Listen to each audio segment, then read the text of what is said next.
अस्सलाम वालेकुम। मैं हूं महर मुश्ताक और हमारा आज का टॉपिक है जो वो है control post harvest losses of vegetables and fruits.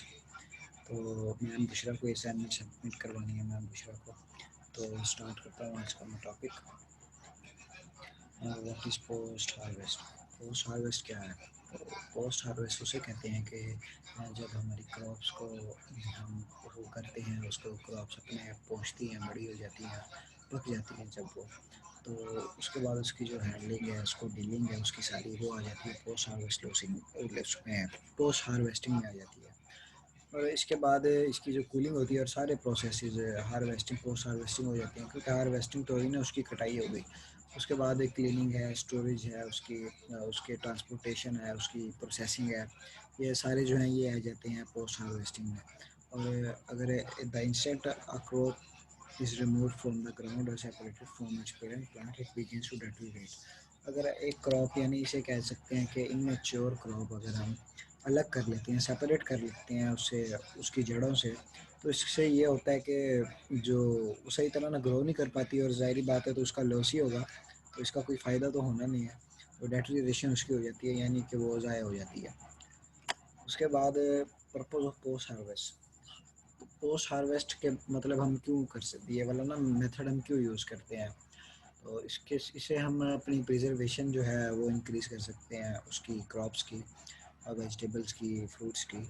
उसका क्वालिटी कंट्रोल में इंक्रीज़ हो जाता है, क्वालिटी अच्छी हो जाती है।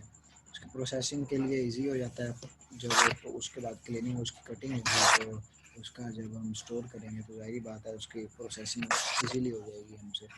और स्टोरेज हो जाती है, और डिस्ट्रीब्यूशन उसकी जो होती है थ्रू जो कंपनीज होती हैं, गाड़ियों में लेके जाते हैं, या कोई जो उनका ट्रांसपोर्टेशन सिस्टम होता है उसके ज़रिए ये इजी हो जाती है। पोस्ट हार्वेस्ट के बाद ना ये सारा कुछ इजी हो जाता है। उसके बाद पोस्ट हार्वेस्ट लॉसेस हैं जो, इसकी ये किस तरह से हो सकते हैं? इसमें सबसे पहला तरीका है, जो हमारे ग्रेन्स है ना, जो हमारा बीज होता है, may be lost in the pre harvest harvest और पोस्ट हार्वेस्ट स्टेजेस। ये ड्यूरिंग प्रोसेस जब हार्वेस्टिंग नहीं हुई उससे पहले, या हार्वेस्टिंग के बीच में, या हार्वेस्टिंग के बाद में हमारा जो वो बीज होगा वो ख़त्म हो जाएगा, वो ख़राब हो जाएगा। और ये क्यों होगा? क्योंकि अगर इन वहाँ पे इम्प्रॉपर हैंडलिंग हो रही है, वहाँ पे जो बंदा खड़ा है उसका एक्सपीरियंस नहीं है, तो उस वजह से ये वाली चीज़ें काज होती हैं। उसके बाद pre harvest losses occur before the process of harvesting begins and may be due to insects, weeds and rusts। तो इससे पहले जो कि पोस्ट हार्वेस्ट होता है ना, बाद के मसाइल जो हैंडलिंग में होते हैं, ट्रांसपोर्टेशन में या प्रिजर्वेशन में होते हैं, जो प्री हार्वेस्ट लॉसेस होती हैं, उसकी वजूहत ये हो सकती हैं कि हमारे जो रोडेंट्स हैं, इंसेक्ट्स हैं, वो अटैक कर देते हैं क्रॉप्स पे, और वो प्री प्री हार्वेस्ट लॉसेस हो सकते हैं, वो वाले हो जाते हैं। उसके बाद है जी हार्वेस्ट लॉसेस अक्कर, ये पोस्ट हार्वेस्ट लॉसेस में है। Harvest losses occur between the beginning and completion of harvesting and are primarily caused losses due to shattering. तो जब वो बिखर जाते हैं हमारे बीज, उसको सही तरह ना फेंका जाए, प्रॉपर हैंडलिंग हो जाए, तो उसकी कंप्लीशन के पहले ही ना सारा कुछ पोस्ट हार्वेस्ट लॉसेस, यानी कि जो कंप्लीशन होती है उसकी, अपना सीड्स को जब हम वहाँ पे उसके किया जाता है, उसको सेपरेट किया जाता है, शटरिंग हो जाती है, तो वहाँ पे भी उसके काफ़ी ज़्यादा लॉसेस होते हैं अगर कि इम्प्रॉपर हैंडलिंग हो रही है तो। उसके बाद जी causes of post harvest losses, immature, pre mature and over mature. ये वही सीड की बात हो रही है कि हमारा जो सीड है उसको हमने डाला, उसके बाद जो हमारी क्रॉप है, क्रॉप अगर इमेच्योर है, प्री मेच्योर है या ओवर मेच्योर है, तो ये सारा कुछ उसके हैंडलिंग पे डिपेंड करेगा। हमें अगर पता होगा कि इमेच्योर है, हम उसे नहीं कट करेंगे, अभी हार्वेस्टिंग उसकी नहीं करेंगे। प्री मेच्योर या ओवर मेच्योर की अगर हार्वेस्टिंग करेंगे तो उसका भी हमारा लॉस ही होगा, उसका फ़ायदा नहीं होगा। फैकल्टी प्रैक्टिस, अगर हैंडलिंग सही नहीं है, जो काम वहाँ पे बंदा कर रहा है उनको एक्सपीरियंस नहीं है, तो ज़ाहिर बात है ये इसका नुकसान ही होगा। टेम्परेचर, पूरे टेम्परेचर का ये है कि अगर तो वहाँ पर ग्रीन हाउस जो इफ़ेक्ट हैं वो वाले वहाँ पर नहीं किए गए, उसका कोई ख़ास अप्लाई नहीं किया गया, या कोई फार्म जैसे फार्म्स में होता है ना, वेजिटेबल फ्रूट्स के या शेड्स में होता है, सारी कंडीशन कंट्रोल होती हैं, टेम्परेचर वगैरह ये वो। अगर ये ओपनिंग आप ओपन इन्वायरमेंट में करेंगे तो कभी ज़्यादा कभी कम, तो इससे नुकसान के चांसेस ज़्यादा हैं। उसके बाद है जी पैकेजिंग वैशिंग में नुकसान हो जाते हैं, ट्रांसपोर्टेशन में ड्यूरिंग ट्रांसपोर्टेशन के ख़राब हो जाती हैं सब्जियाँ या फ्रूट्स वगैरह।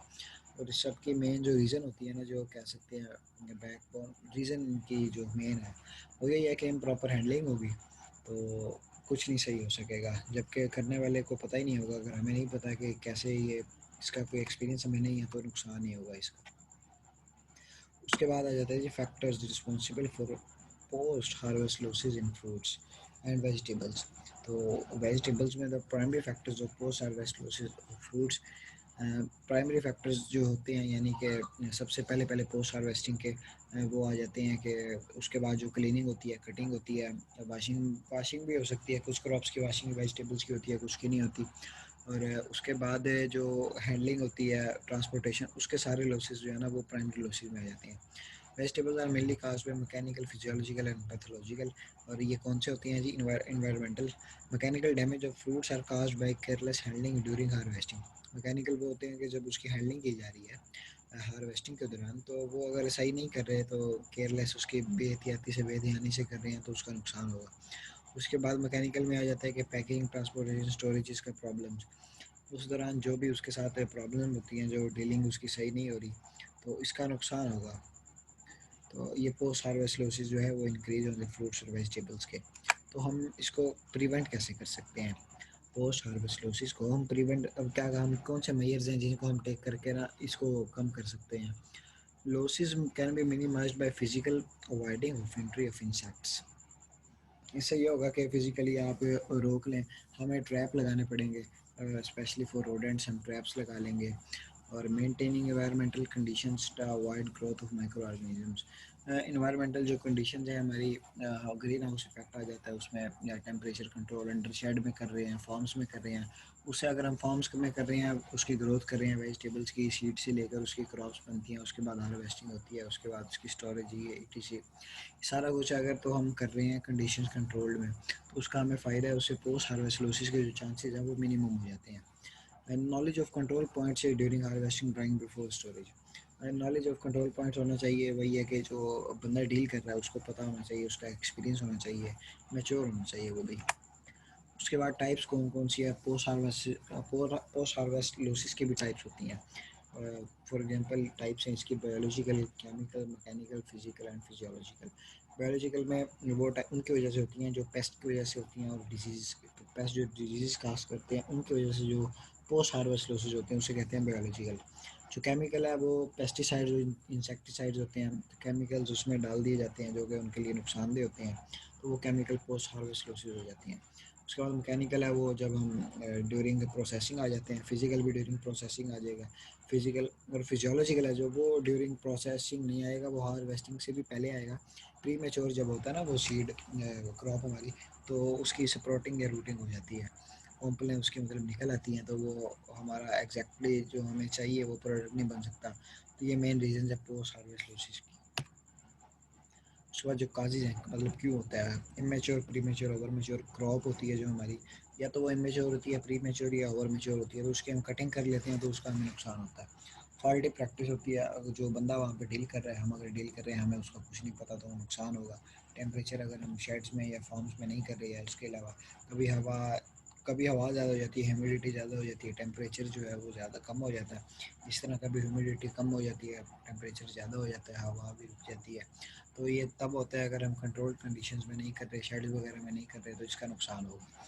इम्प्रॉपर पैकिंग एंड वाशिंग, और ये भी उसमें आ जाता है आगे जाके कि जो बंदा डील कर रहा है उसकी पैकेजिंग आगे जाके उसमें नहीं होती सही, इंडस्ट्रीज़ में, उसके आगे फैक्ट्रीज़ में ट्रांसपोर्टेशन के दौरान मसले आ जाते हैं। ये मेन काजेज़ है, main lack of knowledge of post harvest. अगर हमें नहीं पता, एक्सपीरियंस नहीं है, इम्प्रॉपर है, हैंडलिंग वगैरह सही नहीं की, कुछ नहीं किया, तो उसका रिजल्ट ये नुकसान में होगा कि हमारे जो क्रॉप्स होंगे उनका हार्वेस्टिंग के बाद नुकसान ही होगा। तो हाउ टू कंट्रोल, इसके दो तरीके जो अभी तक हैं हमने, मतलब कि कल्चर हमारे पाकिस्तान में यूज़ किए जाते हैं। नंबर वन होता है कि नाइट्रोजन है उसका वो यूज़ की जाए, नाइट्रोजन फर्टिलाइजर्स यूज़ किए जाए, खाद यूज़ की जाए। और नंबर टू है कि जो इरिगेशन सिस्टम होता है, पानी गुजारने का तरीका होता है, उसको बेहतर किया जाए। बेहतर से मुराद पानी की निकासी होगी तो सिस्टम सही होगा, एक तरफ से पानी आएगा और सब सब्जियों और फ्रूट्स को लग के पानी, जब इसका निज़ाम अच्छा होगा, जैसा कि हम फार्म्स में या बड़ी इंडस्ट्रीज़ में देखते हैं, तो उनका प्रॉपर सिस्टम होता है इरिगेशन का, प्रॉपर वो nitrogen fertiliser according to their need उन्हें देते हैं। तो इस तरह से पोस्ट हार्वेस्ट लॉसेज उनके कम होते हैं और उनके रिजल्ट जो है वो मैक्सिमम यील्ड उन्हें मिलती है। तो आज का टॉपिक है मेरा यहाँ पे ख़त्म हुआ है। मैम बुशरा हमें पढ़ाती हैं पोस्ट हार्वेस्ट लॉसेज। तो ये मैम बुशरा को सबमिट करवाइए आज के असाइनमेंट पर एक presentation. My roll number is 18234. I am from section C, and Mohammad Umair Mushtaq is Food Science and Technology, 6th semester, evening, from GC University, Faisalabad. Allah Hafiz.